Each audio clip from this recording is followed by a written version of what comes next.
எல்லாருக்கும் வணக்கம் மக்களே, எல்லாம் எப்படி இருக்கீங்க? இது வந்து முக்கியமான ஒரு அவேர்னஸ் வீடியோ. யாரும் தயவுசெய்து வந்து நீங்கள் ஸ்கிப் பண்ணாதீங்க, ஃபுல்லாகவே பாருங்கள். ஏன்னா இப்போ தமிழ்நாட்டில் நிறைய பேரோட உயிர் போகிறதுக்கு காரணமாகவே இந்த ஒரு விஷயந்தான். அது நமக்குமே நடந்துருச்சு. ஆக்சுவலாக நாங்கள் அதை வந்து என்ன பண்ணணும், அதை எப்படி அதை விட்டு வெளியில் வந்தாங்கிறதையும் உங்களுக்கு இந்த வீடியோவில் ஃபுல்லாக சொல்கிறேன். நமக்கு ஒரு வடக்கு கம்நாட்டியே ஃபோன் பண்ணி, நீங்கள் இந்த மாதிரி லோன் கட்டுங்க சார் அப்படின்னா, நான் எந்த லோனுமே எடுக்கலடா, எந்த லோன்றா கட்டுறது அப்படின்னு அந்த கம்நாட்டி பையில கேட்க, அந்த கம்நாட்டி பை என்ன சொன்னா, சார் நீங்கள் லோன் கட்டிட்டீங்க, இன்னும் ஒரு 3000 பெண்டிங் இருக்குது சார், அதை கட்டிடுங்க சார் அப்படின்னா. சரி, நம்ம எடுத்த லோனில் ஏதோ பெண்டிங் இருக்கும் போல இருக்குது, ஓடிஓ ஏதோ வந்திருக்கும் போல இருக்குது அப்படின்னு நினச்சிட்டு நானும் சரி எதில் கட்டுறது, என்ன ஆப் அப்படின்னு கேட்குறப்போ, எந்த பேங்கு அப்படின்னு கேட்குறப்போ, சார் இது நீங்கள் வெப்சைட்டில் தான் சார் கட்டணும் அப்படின்னா. சரிடா, நான் எதில் போய் கட்டுறது, எந்த வெப்சைட்டில் நான் போய் கட்டுறது, வெப்சைட்டை எனக்கு சொல்ல அப்படின்னா, சார் வாட்ஸ்அப் வாங்க அப்படின்னா. வாட்ஸ்அப்பில் போயிட்டு பார்த்தா அவன் ஒரு லிங்க் அனுப்பிச்சுட்டான். அது ஒரு ஆப் டவுன்லோட் பண்ண சொன்னிச்சு. இதில் போய் கட்டுங்க, இதில் லிங்க் கட்டுங்க அப்படின்னா. அந்த ஆப்பை வந்து உங்களுக்கும் அந்த டிஸ்பிளேல காட்டுறேன் பாருங்கள். ஏன்னா நான் வந்து என்ன நினச்சேன்னா, சரி நம்ம கட்டினதில் தான் ஏதோ பெனால்ட்டி விழுந்து ஏதோ கட்ட வேண்டியது இருக்குது போல இருக்குது அப்படின்னு நினச்சிக்கிட்டு நான் இருந்தோம். சரி, பசங்கள்கிட்ட கூட நான் யார்கிட்டையும் இதை ஃப்ரெண்ட்ஸ்கிட்டே எதுவும் சொல்லலை. சரி, நம்ம லோன் தானே கட்டுறோம், கட்ட வேண்டியதை கட்டி விட்றோம், ஏன் பெண்டிங் வச்சுருக்கோம்ட்டு நாங்கள் சரி கட்டுறேன் சார், இருங்க நான் செக் பண்ணிவிட்டு நான் கட்டிடுறேன் அப்படின்னு. அந்த வடக்கு கம்நாட்டி அதுக்கு வந்து இல்லை சார், ஃபாஸ்ட்டாக கட்டுங்க, டைம் இல்லை அது அப்படி இப்படின்ட்டு இருந்தேன். சரி, நம்மளும் அதை கட்டிடுவோம் அப்படின்ட்டு நானும் அதை அவங்க அனுப்பிச்சதை உள்ளே போய் இதை லாகின்லாம் பண்ணி அவன் இதில் கட்டுறதானே அந்த கம்நாட்டி பேர்கிட்ட கேட்டுட்டு தான் நாங்கள் அதில் பே பண்ணுறோம். அது 3000. அது பெரிய இது என்னென்னா, நான் அதை கட்டிட்டு அதுக்கப்புறம் திருப்பி கால் பண்ணுறான், நீங்கள் கட்டலை, எனக்கு காட்டவே இல்லை அப்படின்னு. அவனுக்கு ஸ்க்ரீன்ஷாட்டும் அனுப்பிச்சிட்டேன், இந்த பேமெண்ட் 3000 அனுப்பிச்சிட்டேன். ஆனால் அவன் வந்து எனக்கு விபூதி அடிக்க போகிறான்னு எனக்கு தெரியல. லோன் கட்ட வேண்டியது தான் கட்டுறோம் அப்படின்னு நினச்சிக்கிட்டு நானும் சரின்ட்டு கட்டிட்டேன். அப்புறம் ஃப்ரெண்டுகிட்ட சொன்னேன், இந்த மாதிரி கட்டிட்டேன், என்னன்னு தெரில, கட்டலங்கிறானுங்கடா அப்படின்னோன்னே, இல்லை மச்சான் உனக்கு விபூதி போட்டிருக்கிறானுங்க, நீ நம்பிடாத, ஏன்டா கட்டினேன் அப்படின்னு சொல்கிறேன். அதுக்கப்புறம் 3000 கட்டியது போச்சா, சரி திருப்பி கொஞ்சம் நேரம் சென்று நீங்கள் இப்போ லோன் கட்டி தாங்க அது வரைக்கும் சார் நீங்கள் கட்டுங்க சார் சொன்னவன் ஓவராக வைலண்டாக பேச ஆரம்பிச்சிட்டான். நீ கட்டி தான் ஆகணும், லோன் கட்டி தான் ஆகணும், அதை கட்டு அப்படின்னு ரொம்ப ராங்காக பேசினான். நான் செக் பண்ணுறேன், நான் உனக்கு பே பண்ணிட்டேன், இதுக்கு மேலே என்ன பே பண்ண சொல்கிறேன், நான் லோனே எடுக்கல, நான் செக் பண்ணிவிட்டேன், ஸ்டேட்மெண்ட்டே எடுத்து செக் பண்ணிட்டேன், இதுக்கு மேலே என்ன பண்ண சொல்கிறேன் அப்படின்னு பிடிச்சி அவனை வாங்குன்னு வாங்கி விட்டான். அதுக்கப்புறம் கொஞ்சம் நேரம் சென்று மறுபடியும் வாட்ஸ்அப்பில் தலைவர் மெசேஜ் பண்ணுறாரு, நீ இப்போ எனக்கு மறுபடியும் 3000 பே பண்ணல அப்படின்னா உன்னோட வாட்ஸ்அப்பில் இருக்க கான்டாக்ட் எல்லாத்துக்குமே வந்து நாங்கள் தப்பாக உன்னோட ஃபோட்டோ மாஃபிங் பண்ணி அனுப்புன்னு சொல்லிட்டான். எனக்கு கொஞ்சம் நேரம் என்ன சொல்கிறதுனே தெரில. அந்த மெசேஜை பார்த்துட்டு எனக்கே கொஞ்சம் நேரம் ஷாக்கிங் ஆயிடுச்சு. ஆகா, நம்ம ஸ்கேமரில் சிக்கிட்டோமே, அவன் சொன்னேன் ஆப்பை டவுன்லோட் பண்ணிட்டோமே, எப்படி தான் இதை பண்ண போகிறோம். அடுத்த ஒரு 10 நிமிஷம் விடாமல் காலை வந்துச்சு, நான் காலை எடுக்கவே இல்லை. அதுக்கப்புறம் கொஞ்ச நேரம் நல்லா யோசனை பண்ணி, நமக்கே விபூதி அடிக்கிறியா, இருறா உனக்கு வச்சுக்கிறேன்டா அப்படின்னு சொல்லிட்டு திருப்பி எனக்கு அனுப்பிச்சான். திருப்பி நீ என்ன வேணாலும் பண்ணிக்க, நான் பார்த்துக்கிறேன், நான் போலீஸ் ஸ்டேஷன் போகிறேன் அப்படின்னு சொல்லிட்டேன் அவன்கிட்ட. நான் ஸ்டேஷன் தான் போகிறேன், நீங்கள் பேசிகிட்டு ஸ்டேஷன் வந்து பார்த்துக்கிறேன்டா அப்படின்னு சொல்லிட்டேன் அவன்கிட்ட, சைபர் கிரைம் போகிறேன் அப்படின்னு.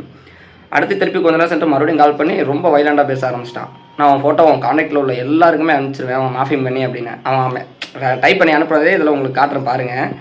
எனக்கு என்னடானா திருப்பியும் ஒரு ஷாக்கிங்கு, என்னடா இப்படி அனுப்புகிறாங்களே, என்னடா நம்ம இதுமாதிரி திடீர்னு கொஞ்சம் யோசனை பண்ணாமல் டவுன்லோட் பண்ணிட்டோமோ, எப்படி இது இதானுச்சு அப்படின்னு. ஆக்சுவலாக அவங்க கொடுத்த லிங்க்கில் வந்து அக்செப்ட் கேட்குது, எல்லா இதோட அளவு கேட்குது. நானும் கொடுத்தா உள்ளே போனேன் என்னென்னு தெரிஞ்சுக்கிறதுக்காக. அப்புறமா பார்த்தா தான் தெரியுது, அந்த திருட்டுக்கு முன்னாடி நம்மளை வந்து ஸ்கேம் பண்ணுறதுக்கு தான் அந்த வேலை பார்த்துருக்காங்க அப்படின்னு. இதில் வேற ஒரு திருட்டு முண்டையே இருக்கிற ஒரு பொம்பளையும் இருக்குது அந்த குரூப்பில். ஒரு இதுக்குன்னே ஒரு 100 நம்பர் வாங்கி வச்சுருப்பாங்க எல்லாட்டுருக்குது. அவங்க கால் பண்ணால் தான் வருது, நம்ம கால் பண்ணால் போக மாட்டேங்குது, வாட்ஸ்அப் கால் மட்டும் தான் வருது. அதுக்கப்புறம் தான் நான் என்ன பண்ணேன், சரி யோசனை பண்ணிவிட்டு கொஞ்சம் நேரம் உட்காந்துட்டு ஃப்ரெண்ட்ஸ்கிட்ட எல்லாம் என்ன சொல்கிறதே தெரியல. அவன் அதுக்கப்புறம் என்னை அனுப்புகிறான், என்னோடய டீட்டெயிலை எடுத்துகிட்டு கீழே வந்து ஒரு தப்பான இதை வந்து இங்கிலீஷ்லேயும் ஹிந்திலையும் வந்து எழுதி எனக்கு அனுப்பிச்சுட்றான். சரி ரைட்டு, நம்மளை ஸ்கேம் பண்ண போகிறான்னு சொல்லிட்டு கொஞ்சம் நேரம் நம்ம அந்த பதட்டத்தில் இது பண்ணக்கூடாது அப்படின்னு சொல்லிட்டு கொஞ்சம் நேரம் சைலண்டாக வெயிட் பண்ணி யோசனை பண்ணி இவன் வழியிலே போய் தான் இவனை சாக்கணும் அப்படின்னு சொல்லிட்டு விட்டுட்டேன். கொஞ்சம் நேரம் மறுபடியும் வாட்ஸ்அப்பில் மெசேஜ் பண்ணிட்டான், நீ அர்ஜென்ட்டாக பே பண்ணிடலாம்னா எல்லாருக்கும் அனுப்பணும். சரி, என் ஃபோட்டோ மாஃபிங் பண்ணி அனுப்பணும்னு சொன்னான். அதனால எனக்கு என்ன ஒன்று, அந்த பதட்டத்தில் பண்ணதுனால தான் அந்த 3000 நான் வந்து இழந்துட்டேன். ஏன்னா அந்த 3000 என்னை ஸ்கேம் பண்ணிட்டான் அந்த பரதேசி. ஆனால் நான் வந்து கொஞ்சம் பொறுமையாக கொஞ்சம் நேரம் வெயிட் பண்ணி அதுக்கப்புறம் கொஞ்சம் பதட்டம் இல்லாமல் அதுக்கப்புறம் அவன்கிட்ட நான் சொன்ன வார்த்தை என்னென்னா, ஃபோட்டோ நல்ல ஃபோட்டோவை எடிட் பண்ணி எனக்கு அனுப்பு, நீ கான்டாக்டில் உள்ளது இருக்குங்கிறியா அனுப்புங்கிறியா, யாருக்கு அனுப்புன்னு சொல்கிறேன்னா அவனுக்கு அனுப்பிவிடு, ஆனால் ஃபஸ்ட்டு எனக்கு அனுப்பிச்சுட்டு 4K குவாலிட்டியில் எடிட் பண்ணு, என் ஃபேஸில் எதுவும் இருக்கக்கூடாது, ஆல்ரெடியே கொஞ்சம் ஃபேஸில் டல்லாக இருக்குது என் ஃபேஸு, அதனால் எனக்கு என் ஃபேஸ் நல்லா எடிட் பண்ணி 4K குவாலிட்டியில் எடிட் பண்ணி நான் சொல்கிற ஆளுக்கு அனுப்பு, நீ யாராருக்கெல்லாம் அனுப்பணும் நானே உனக்கு லிஸ்ட்டு தரேன், அவங்க பேருக்கு எல்லாத்துக்குமே அனுப்பிச்சி விடு அப்படின்னா நான் எல்லாருக்கும் அனுப்பிச்சிடுவேன், பாரு உனக்கு நான் இப்போ பாரு ஒரு 5 மினிட்ஸில் அனுப்புகிறேன் அப்படின்னா எனக்கு ஃபோட்டோவை எடிட் பண்ணிவிட்டு எனக்கு ஃபஸ்ட்டு அனுப்பு அனுப்பிச்சி விட்டு அதுக்கப்புறம் நான் யாராவது சொல்கிறேன் அவங்க எல்லாருக்கும் அனுப்பிச்சி விடணுன்னே வடக்கு முன்னாடி ஃபோனை வச்சுட்டான். அடுத்த நாள் அன்றைக்கி நைட்டு ஃபுல்லாக அவன் காண்டாக்டே வரல, எனக்கு கால் பண்ணவே இல்லை, இது பண்ணவே இல்லை. மறுநாள் காலையில் ஒரு லேடி கால் பண்ணி நீங்கள் கட்டுங்க மறுபடியும். அதே மாதிரி மறுபடியும் வந்து அதே ஆக்சுவலாக வந்து இன்னொரு விஷயம் என்னென்னா, அவங்க கால் பண்ணி நம்ம எடுக்கலை அப்படிங்கிறப்போ விட்டுறானுங்க. அவங்க கால் பண்ணி எடுத்துட்டோம்னு வச்சுக்கோங்களேன், கண்டினியூவாக நம்பர் மாற்றி மாற்றி கால் பண்ணிகிட்டே இருந்தானுங்க. நான் மறுநாள் காலையில் என்ன பண்ணேன், மறுநாள் சண்டே வேறு, சரி சண்டைக்கு அதுக்கும் நம்ம பேட்ச் வேறு பசங்க எல்லோரும் ஒரே ரூமில் இருந்தானே, பசங்க எல்லாம் வாங்கி ஃபன் பண்ணிகிட்டு இருந்தானுங்க. அவனுங்க பாட்டில் இவனுங்க பாட்டில் ஒன்று பேச, அது ஒன்று பேச, இருங்கடா என்னென்னு பேசுகிறோன்னா ஃப்ரெண்ட்ஸ் எல்லாம் இருடா அவன் கலாய்ப்பான், ஃபோன் அட்டன் பண்ண வராங்களான்னு சொல்லிட்டு வீம்புக்குனாக்கே அட்டன் பண்ணுறாங்க. இவனுங்களே ஆடியோ கால் பண்ணுறானுங்க, வா வம்புழுப்போம், வீடியோ எடுப்போம், பார்த்துக்கலாம், என்ன வேணாலும் பார்த்துக்கலாம் அப்படின்னு. அதுக்கப்புறம் அந்த லேடி எடுத்து அதே மாதிரி அன்னைக்கு காலையில் ராத்திரிங்கிற மாதிரி மறுபடியும் அனுப்புது, நீங்கள் இந்த மாதிரி லோன் பே பண்ணல, நீங்கள் பே பண்ணுங்கள், இந்த லிங்க்கில் போய் பே பண்ணுங்க. அதே மாதிரி லிங்க் ஓப்பன் பண்ணால் அதே ஆப் டவுன்லோட் பண்ண சொல்லுது. திருப்பி அதே பார்த்தீங்கன்னா அதே தான் வருது. நான் என்ன சொன்னேன், நீ இன்றைக்கி நீ எத்தனை டைம் கால் பண்ணாலும் உனக்கு கட்ட போகிறதில்ல, நான் சைபர் கிரைமில் கம்ப்ளைண்ட் பண்ணுறேன், நீ பேசிகிட்டு இருக்க எல்லாமே ரெக்கார்ட் ஆகிட்டு இருக்குது அப்படின்னு சொன்னோன்னா கட் பண்ணிட்டு அடுத்து வாட்ஸ்அப் கால் வருது. வாட்ஸ்அப் கால் பண்ணி வாட்ஸ்அப் காலில் ரெக்கார்ட் பண்ண முடியாதுன்னு நினச்சிட்டாங்க. அடுத்த ஃபோன்லேருந்து நாங்கள் அவங்க பேசுகிறது ரெக்கார்டு எடுத்துகிட்டு தான் இருக்கோம். ஆனால் அதுக்கப்புறம் நாங்கள் சைபர் கிரைம் போகிறோன்னு சொன்னோன்னே திருப்பி கட் பண்ணிட்டாங்க. கட் பண்ணிவிட்டு அதுக்கப்புறம் ஒரு 1 or 2 ஹவர்ஸ்க்கு யாருமே அதை வந்து வரவே இல்லை. இந்த மாதிரி கிறகம் பிடிச்ச நாய்ங்கனால தான் நிறைய பேர் லோன் எடுக்காமலேயே, ஆக்சுவலாக நான் 3000 இழந்தது என்னோட இது தான். நான் கொஞ்சம் நேரம் யோசனை பண்ணி அது என்ன ஏதுன்னு சொல்லி செக் பண்ணி பொறுமையாக பார்த்துருந்தேன்னா எனக்கு இவங்க ஸ்கேமர் தான், ஸ்கேம் பண்ணுறாங்கன்னு எனக்கு நல்லாவே தெரிஞ்சிருக்கும். இவங்க நான் வந்து அவனுக்கு பண்ணட்டேன், ப்ரெஷர் கொடுத்தானே உங்களுக்கு லாஸ்ட் டேட்டே நீ கட்டுங்க, உங்களோட சிபில் ப்ராப்ளம் போகுது அப்படி இப்படின்னு பேசினோன்னே, சரி ஆகா நம்மளுக்கு சிபில் கம்ப்ளைண்ட் இருக்கக்கூடாது, ஒரு டியூ கூட பெண்டிங் இல்லை, நம்ம எல்லாமே கட்டியிருக்கமே அப்படின்னு சொல்லிட்டு எதையுமே யோசனை பண்ணாமல் அவனுக்கு டக்கு டக்குன்னு டவுன்லோட் பண்ணி அளவு கொடுத்து உள்ளே போயிட்டு பே பண்ணிட்டேன் 3000. அந்த 3000 பே பண்ணால் தான் இவன் இந்த லைனில் இன்னும் மிளகா அரைச்சிடலாம், இவனுக்கு விபத்து பெருசாக போட்டுடலாம் அப்படின்னு. ஆனால் அவனே ஓட விட்டாச்சு. இந்த மாதிரி நிறைய பேர் உங்களுக்கு கால் நிறையா வரும். தயவுசெய்து யாருமே வந்து பே பண்ணாதீங்க. பே பண்ணிங்கன்னா உங்களை அடுத்தது ப்ரெஷர்படுத்துவானுங்க. உங்கள் ஃபோட்டோ வச்சு மாஃபிங் பண்ணி அனுப்ப சொல்லுங்கள், தைரியமாக அனுப்ப சொல்லுங்கள். என்ன பண்ணிட போகிறானுங்க, நம்ம அதை பற்றிலாம் கவலைப்பட வேணாம். ஏன்னா நிறைய பேர் இந்த மாதிரி ஒரு பயத்தினால தான் நிறைய பேர் சூசைட் பண்ணி இறக்குறாங்க. நிறைய நியூஸ் வருது, இந்த மாதிரி லோன் ஆப்பில் வந்து ஃபோட்டோ மாஃபிங் பண்ணி அனுப்புகிறாங்க, இந்த மாதிரி ஆயிடுச்சு அப்படின்னு. ஒன்றுமே பண்ணாதீங்க, போய் சைபர் கிரைமில் கம்ப்ளைண்ட் கொடுத்துருங்க, அவ்வளோதான் வேலை முடிஞ்சு. அவன் பேசல, நீங்கள் வந்து பயந்து பேசுனீங்கன்னா தான் உங்களை வந்து தலைக்கு மேலே ஏறி உட்காந்துருவானுங்க. நான் ஏன்னா ஸ்டார்டிங்கில் கொஞ்சம் சார் நான் கட்டிடுறேன் சார் நான் அப்படியே ரெஸ்பெக்டாக பேசினதுனால தான் அவன் என் தலையில் 3000 நாமம் போட்டான். அதுக்கப்புறம் நான் ரூடாக பேசினதுக்கப்புறம் தான் அவன் ஆள் சைலண்ட் ஆகிட்டான். அதுக்கப்புறம் வந்து சார்னு அப்படி தான் பேசினாங்க. அதனால வந்து நீங்கள் எதுக்குமே பயப்படாதீங்க. ஏன்னா நம்ம வந்து இந்த மாதிரி திருட்டு நாய்ங்க கஷ்டப்பட்டு சம்பாதிக்க இந்த மாதிரி திருட்டு நாய்ங்க நிறைய தெரியுது தமிழ்நாட்டில். எல்லா பக்கமே ஸ்கேம் நடந்துட்டு தான் இருக்குது. யாரையுமே வந்து இதை வந்து எப்படி சொல்கிறது, இதை நம்ம அவனோட வந்து அவனுக்கு தேவையாக நம்மளை வந்து பயமுறுத்தி அந்த பணத்தை வாங்குறது தான். ஆனால் நாங்கள் போல்டாக இருந்ததுனால தான் 2வது டைம், ஃபஸ்ட் டைமே 3000 போயிடுச்சு. அது வேறு விஷயம். அது அந்த பதட்டத்தினால நான் அனுப்பிச்சது இதுதான். அந்த ஃபோட்டோ மாஃபிங் பண்ணி அனுப்பிடுங்கிறப்போ அந்த மாதிரி எல்லாருக்கும் வந்திருக்கும். உங்களுக்கு இந்த மாதிரி கண்டிப்பாக யாருக்காவது வந்துருந்துச்சுன்னா கமெண்ட்டில் சொல்லுங்கள். நீங்கள் யாரும் இந்த மாதிரி வந்து தயவுசெய்து வந்து நீங்கள் பயப்படாதீங்க, போல்டாக பேசுங்க. ஃபோட்டோ எடுத்து அனுப்பு, எனக்கு அனுப்பினா கான்டாக்ட் நம்பர் எல்லாத்தையும் கான்டாக்ட் நம்பர்லாம் எடுத்து அனுப்புகிறான், இந்த கான்டாக்டுக்கு அனுப்பணுங்க. நீ என்ன வேணாலும் பண்ணிக்க, அப்படி போல்டாக அடித்து பேசுங்க. அடுத்த ஒரு 10 நிமிஷத்துக்கு நீங்கள் என்ன பேசுகிறீங்களோ அதுக்கப்புறம் அவன் கான்டாக்ட் வரமாட்டான். அதுக்கப்புறம் நீங்கள் கொஞ்சம் பயந்தாலும் உங்களுக்கு தலையில் மிளகா அரைச்சிட்டு போயிடுவானுங்க. நீங்கள் வந்து அவன் என்ன பண்ண போகிறான், நாங்கள் பண்ண மிஸ்டேக் என்னென்னா அவன் கொடுத்த லிங்கை ஓப்பன் பண்ணது தான் தப்பு. ஏன்னா அதில் உள்ள அது அளவு கேட்குறப்ப அளவு கொடுத்து உள்ளே போனேன், அதில் தான் பிரச்சனை. அது மாதிரி யாரும் வந்து லிங்க் அனுப்பி நீங்கள் டவுன்லோட் பண்ண சொல்கிறாங்கன்னா தயவுசெய்து அது மாதிரி பண்ணாதீங்க. அது ஃபுல் அண்ட் ஃபுல் ஸ்கேம் தான் ஃபுல்லாகவே பண்ணுறானுங்க. இவனுங்களெல்லாம் என்ன பண்ணணும்னா தலைகீழ கட்டி மிளகாத்தூளை கொட்டி நடு ரோட்டில் போட்டு படுக்க வச்சிடணும், கை காலை கட்டி. அந்த மாதிரி தான் பண்ணணும். இவனுங்களாம் எங்கே இருக்கிறானுங்க, என்ன பண்ணுறானுங்க, இதுக்குன்னே ஒரு தனி கூட்டமே இருக்க மாட்டேருக்குது.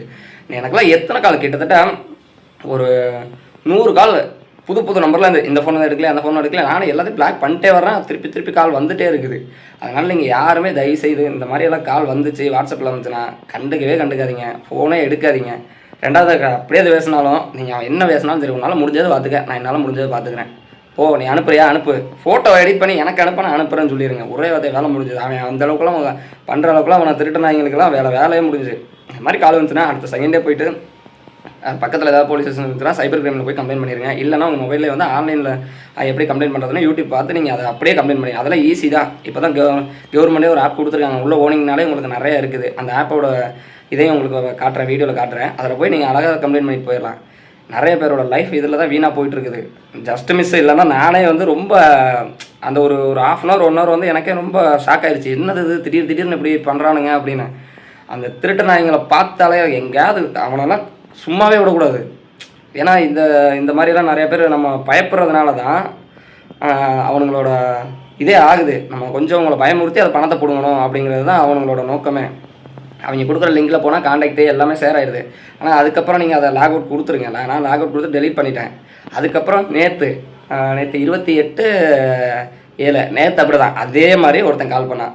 நான் கால் பண்ணி நீங்கள் லோன் கட்டலண்ணா, சரி வா மவனை வா, நீ கால் பண்ணி எந்த லோன் ஆப்பு கிட்டத்தட்ட நீனும் பேசு நானும் பேசுகிறேன், ஒன்றும் பிரச்சனை இல்லை, வா போத்துக்கலாம். லோன் கட்டலையா என்ன பண்ண போகிறேன், கம்ப்ளைண்ட் கொடுப்போம், நான் கம்ப்ளைண்ட் கொடுக்குறேன், வா பார்த்துக்கலாம் அப்படின்னா. அதுக்கப்புறம் அவன் ஃபோன் பண்ணேன், மெசேஜ் பண்ணான், டீட்டெயில் இருக்குது பாருங்கள், நீங்கள் லோன் எடுத்துறீங்க கான்டாக்ட் பண்ணான். நீ என்ன மாதிரியாக பிடிக்கிட்டு போடா, எனக்கு அதெல்லாம் தேவையில்ல, நீ என்னவோ பண்ணிட்டு போ, நாங்கள் அதை பற்றிலாம் தயங்கவே மாட்டேன் அப்படின்னு. இந்த மாதிரி நீங்கள் போல்டாக பேசிட்டீங்க அப்படின்னா அவனுங்க எதுவுமே விட்டு போயிட்டே இருப்பானுங்க. ஒரு ஆளும் இந்த மாதிரி போல்டாக பேசிடுங்க. யாருமே தயவுசெய்து பயப்படாதீங்க. இந்த மாதிரி விஷயத்துக்கு பயந்தீங்க அப்படின்னா முடிஞ்சிச்சு. அவனுங்களை மிரட்டியே சாகடிச்சிருவானுங்க, எல்லாருக்கும் அனுப்பிடுவான் பண்ணிடுவானுங்க. ஏன்னா இந்த வீடியோ நான் ஒரு 2 மாதத்துக்கு முன்னாடி பார்த்தேன். நம்ம தமிழ்நாட்டிலே 2-3 பக்கம் நடந்திருக்கு. இந்த மாதிரி ஸ்கேம் ஆகில 2-3 பேர் சூசைட் பண்ணி இறந்துருக்காங்கன்னு. அப்படிலாம் போகணும்னு அவசியமே இல்லை. என்ன போச்சு, அவன் என்னத்தை அனுப்ப போகிறான், நம்ம என்னத்தை தப்பு பண்ணிட்டோம், நம்ம வாங்கியிருக்கோமா, கடன் வாங்கியிருந்தா தான் நம்ம பயப்படணும். நம்ம கடன் வாங்கல, எதுவுமே பண்ணல. அவங்களோட மெயினாக இன்னொரு விஷயம் என்னென்னா, அவங்க உங்களை சார் நீங்கள் கட்டலாம், உங்களுக்கு டைம் முடிஞ்சிருச்சு, நீங்கள் கட்டுங்க, நான் 1 hour உங்களுக்கு டைம் கொடுத்துருக்காங்க, அதுக்குள்ளே கட்டிடுங்க சார், இல்லைன்னா உங்களுக்கு பிரச்சனை தான் சார் அப்படிம்பானுங்க. அந்த ஒரு பதட்டத்திலே எல்லோரும் என்ன பண்ணிடுவாங்க, என்ன மாதிரி கட்டிடுவாங்க. கட்டிட்டு நம்ம உள்ளே போய் கட்ட போகும்போது நம்மளோட கான்டாக்ட் டீட்டெயிலாம் எடுத்துடுறானுங்க, திருட்டுனாங்க. அந்த மாதிரி யாரும் பண்ணாதீங்க. எதுவாக இருந்தாலும் பார்த்துக்க, நீங்கள் அனுப்புறியா ஃபோன் பண்ணு, யாருக்கு வேணாலும் ஃபோன் பண்ணு, எங்கே உன்னோட பேங்க் எங்கே இருக்குது, என்ன டீட்டெயில் இது நீங்கள் விசாரிங்க. அவன் எது கூப்பிட்டாலுமே கண்டிப்பாக திட்டி தான் விடுங்க. அதுக்குன்னு நம்ம தமிழ்நாடு பேங்க்கில் எடுத்து தமிழ் ஆளுக்கு பேசும்போது லோன் உண்மையிலே எடுத்துகிட்டு அது கட்டாமல் அது தப்பு. அந்த மாதிரி யாரும் பண்ணிடாதீங்க. ஏன்னா அதெல்லாம் லீகலே கிடையாது. இவனுங்க இல்லீகலாக இந்த மாதிரி பண்ணிகிட்டு இருக்கிறானுங்க. இதெல்லாம் மக்கள்லாம் கொஞ்சம் உஷாராக இருந்துங்க. இந்த வீடியோ கண்டிப்பாக எல்லாருக்கும் ஷேர் பண்ணுங்கள். அவனுங்க பேசின டீட்டெயில் எல்லாமே நான் அந்த வீடியோவில் கண்டிப்பாக உங்களுக்கு காட்டுறேன். இந்த மாதிரி உங்களுக்கு ஸ்கேம் யாராவது வந்துச்சுன்னா தயவு செய்து யாருமே பயப்படாதீங்க. பயப்பட்டீங்கன்னா உங்களை வச்சு முடிச்சிருவானுங்க. நான்லாம் எனக்கெல்லாம் ஒரு 1000 பொம்பளை பிள்ளைய நான் ஏமாற்றிட்டேன் அப்படின்னு சொல்லி எனக்கு அப்படியே டைப் பண்ணி அனுப்புகிறான். எனக்கே ஷாக்கிங். பாவீங்களா, ஒரு பொண்ணு கிடைக்கவே இங்கே சுற்றிட்டு இருக்கிறேன், 1000 பொண்ணை சுற்றுறோமா, 100 பொண்ணை சுற்றி ஏமாற்றிட்டு இருக்கமா அப்படின்னு. இதில் வேறு என் ஃப்ரெண்ட்ஸ் எனக்கு கலாய்க்கிறானுங்க. டேய் எப்படா வாம்பட, எங்களுக்கு கூட வந்தவனுக்கே தெரியலை, வடக்கன் சுவாத்தியா உன ஒரே டீட்டெயிலில் தெரிஞ்சுக்கிட்டானுங்க, நீ 100 பொண்ணுக்கிட்ட பேசிகிட்டு இருக்கியாமல அப்படின்னு. பாவீங்களா டேய், ஏன்டா இந்த அநியாயம் பண்ணுறீங்கன்னு அப்புறம் அவனுங்களை சொல்லி. அதனால் தயவுசெய்து இந்த மாதிரி ஃபோன் வந்தால் தயவுசெய்து பக்கத்தில் உங்கள் ஃப்ரெண்ட்ஸ்கிட்ட ஷேர் பண்ணிடுங்க. ஷேர் பண்ணாமல் உங்கள் மைண்ட்லேயே வச்சுட்டு இருந்தீங்கன்னா பிரச்சனை தான். ஏன்னா இதெல்லாம் நீங்கள் வெளியில் சொல்லாமல் இருக்கணும், பண்ணணும், தப்பு பண்ணி தான் பயப்படணும். தப்பானால் தான் பயப்பட வேண்டிய அவசியமே இல்லை. அதனால் நீங்கள் உங்கள் ஃப்ரெண்ட்ஸுக்கு கண்டிப்பாக சொல்லிடுங்க. உங்களுக்கு யார் கூட இருக்காங்களோ, உங்களுக்கு யார் பர்ஃபெக்டாக யார் உங்களுக்கு டிமோட்டிவேட் பண்ணாமல் கரெக்டாக நீ பயப்படாத பார்த்துக்கலாம் அப்படி அந்த போல்டாக பேசுகிறது யார் இருக்காங்க அவங்கள டேரெக்டாக ஓப்பனாகவே சொல்லிடுங்க. இந்த மாதிரி பிளாக்மெயில் பண்ணுறாங்க, நான் இந்த மாதிரி இது பண்ணிட்டேன் அப்படின்னு. ஆனால் தயவுசெய்து இதை நீங்கள் ஓப்பன் பண்ணவங்களுக்கு நான் சொல்கிறேன், இந்த மாதிரி நடந்துகிட்ருக்கு, இல்லை இந்த மாதிரி நான் சிக்கலில் இருக்கேன் அப்படிங்கிறவங்களுக்கு இது ஒரு கண்டிப்பாக அவேர்னஸ் வீடியோவாக தான் இருக்கும். தயவுசெய்து நீங்கள் இந்த வீடியோவை எல்லாருக்குமே ஷேர் பண்ணுங்கள். இந்த மாதிரி உங்களுக்கு நடந்துருச்சு அப்படின்னா நீங்கள் என்ன பண்ணீங்கிறதை கமெண்ட்டில் சொல்லுங்கள். ஏன்னா மற்றவங்க இதை பார்த்துட்டு அவங்களும் அவங்களுக்கு அந்த மாதிரி நடக்காமல் இருக்க அவங்க முன்னெச்சரிக்கையாக இருந்துக்குவாங்க. இதனால தான் மக்களே நான் ஒரு 10 டேஸாகவே வீடியோ போடல. ஆக்சுவலாக இதனாலன்னு இல்லை, நாங்கள் வீடியோ ஷூட் பண்ணிகிட்டு இருக்கும்போதே எங்களுக்கு இந்த கால் டிஸ்டர்பன்ஸ் வந்துட்டு இருந்துச்சு. நான் வீடியோ ஷூட் பண்ணுறதே மொபைலில் தான் ஷூட் பண்ணுறேன், கேமரா இல்லை, மைக் இல்லை, எதுவுமே கிடையாது. அதனால இந்த டென்ஷன் ஒரு 2 டேஸ் அதுலேருந்து மைண்ட் அப்செட் ஆகிடுச்சா, அது அந்த ஒரு நாள்லேயே ப்ராப்ளம் முடிஞ்சுது. அதுக்கப்புறம் கொஞ்சம் ஆஃபீஸ் ஒர்க்கும் ப்ராப்ளம் நிறையா இருந்ததுனால எதுவுமே வீடியோ ஷூட் பண்ண முடியல. இனிமேல் ரெகுலராக வீடியோ வரும். நம்மளோட விளாகில் எங்கெங்கே போகிறோம், என்ன பண்ணுறோம், ஏது பண்ணுறோம், நம்மளோட டெய்லி லைஃப்பில் என்ன நடக்குதுங்கிறது இந்த வீடியோ மூலமாக நான் கண்டிப்பாக உங்களுக்கு தெரிவிக்கிறேன். உங்களுக்கு இந்த மாதிரி நடந்துருந்துச்சுன்னா மறக்காமல் நம்ம சேனலில் சப்ஸ்கிரைப் பண்ணிக்கோங்க. மறக்காமல் கமெண்டில் சொல்லிட்டு போயிருங்க. உங்களுக்கு இந்த மாதிரி நடந்திருந்தால் என்ன பண்ணீங்க, அடுத்தடுத்த ஸ்டெப்பை நீங்கள் அப்படியே கமெண்டில் சொன்னீங்கன்னா இது மாதிரி பாதிக்கப்பட்டவங்க டேரெக்டாக வெளியில் சொல்ல முடியாதவங்களும் இருப்பாங்க. அவங்க இந்த வீடியோ பார்க்குறவங்க அதை பார்த்து தெரிஞ்சு அதே மாதிரி பண்ணி அவங்களும் லைஃப்பை பார்த்துக்குவாங்க. ஓகே மக்களே, நம்ம சேனலை மறக்காமல் சப்ஸ்கிரைப் பண்ணிக்கோங்க. தேங்க்யூ.